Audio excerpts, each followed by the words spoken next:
This JMP demonstration shows how to make a scatterplot matrix. We are using the penguins data from JMP's sample data folder. A scatterplot matrix is useful for exploring the relationships among 3 or more continuous variables. To create one, go to Graph, Scatterplot Matrix.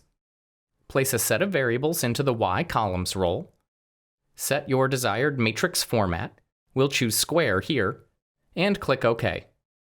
JMP produces a matrix of scatterplots, each presenting the relationship between a pair of variables.